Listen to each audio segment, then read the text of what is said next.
They called the building the Pinnacle, a 50-story glass tower that touched the clouds, its polished steel and mirrored windows gleaming in the sunlight. It was supposed to be the pride of Blackridge City's financial district, a monument to progress, luxury, and ambition. By day, thousands of employees moved through its lobbies, climbing the corporate ladder. By night, the lights stayed on endless cubicles glowing like a hive of human industry.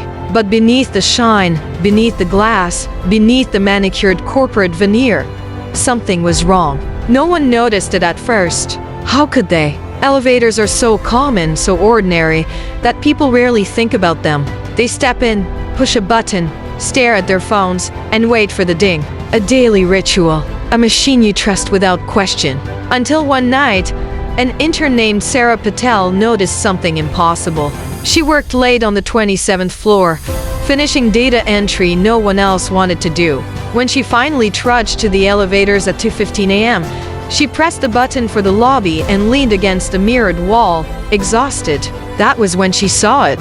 The button labeled B3. It was dimly lit, tucked beneath the B2 button she had pressed countless times before when heading to the underground garage. But this wasn't supposed to exist. Everyone knew the Pinnacle only had 2 basement levels. B1 was storage. B2 was parking. She frowned, assuming she was too tired to think straight. But as she stared, the button glowed brighter as if daring her to touch it. Her finger twitched, hovered, then pulled away. She laughed nervously to herself. Malfunction, she thought. That's all. Buttons glitch sometimes. The elevator dinged for the lobby, and Sarah went home. But the next morning, she didn't show up for work. Her supervisor called her phone. No answer. HR sent an email. No reply. By the end of the week, her apartment manager reported she hadn't been seen since the night she left the office. The security logs said she exited the building at 2:16 a.m. Yet there was no footage of her leaving. Instead, the last video showed her stepping into the elevator and never stepping out.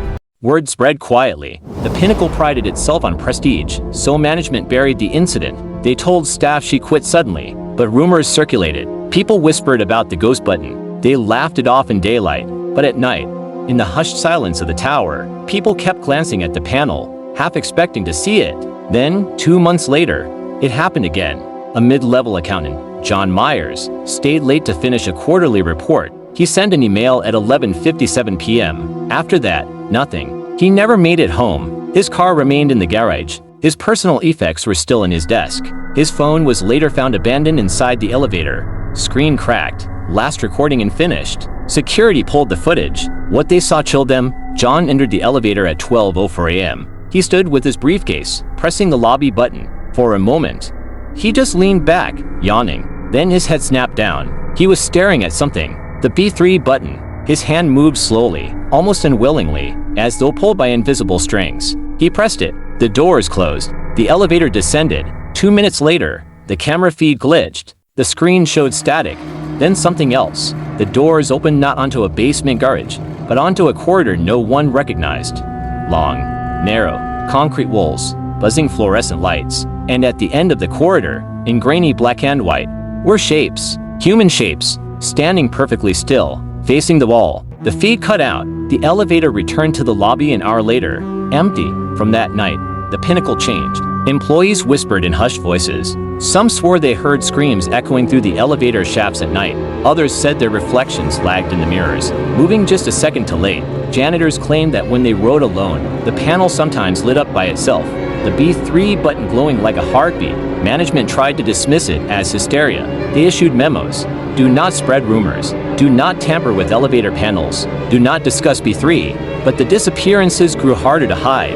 A lawyer, a temp worker, a visiting client, each vanished after entering an elevator past midnight. And each time, the pattern was the same. The feed flickered, the B3 button appeared, and the doors opened onto that impossible corridor. Then came the first survivor. His name was Alan Cho, a security guard. He was found crawling across the lobby floor at 3:07 a.m., fingernails torn, suit shredded, face pale with terror. He had been missing for 3 nights. When paramedics tried to load him onto a stretcher, he screamed so violently they had to sedate him.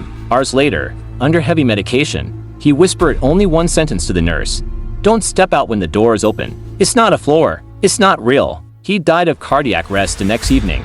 After that, fear strangled the building. Executives relocated their offices. Mid-level managers started leaving before sundown. By winter, the night shifts were staffed only by the desperate, janitors, interns, and guards to pour to quit. They were the ones who started piecing together the rules. 1. The B3 button never appeared during the day, only at night, usually between midnight and 3 a.m. 2. Not everyone could see it, but once you did, it would keep appearing. 3. The elevator never forced you to press it, but those who stared too long always gave in. 4. If the doors opened, never step out. They also discovered something else. The screams. Maintenance crews working near the shafts reported faint voices drifting up from the concrete. Sometimes it was a child crying. Sometimes it was a co-worker's voice. Sometimes it was someone you loved. But always, the voices called your name, and if you leaned too close to listen, sometimes the elevator doors would slide open by themselves. The last straw came on March 13, 2027. A fire alarm forced a midnight evacuation. Hundreds of employees crowded the lobby,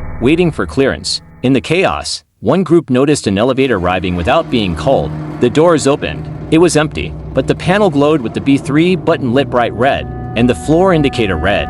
Basement 3. People froze. Some laughed nervously, pulling out their phones. But the laughter died when they heard it from the speakers hidden in the elevator's ceiling. Faint, distorted, but unmistakable. Voices, hundreds of them, calling the names of those standing closest. No one entered. The doors closed. But the next morning, 5 people never arrived at work.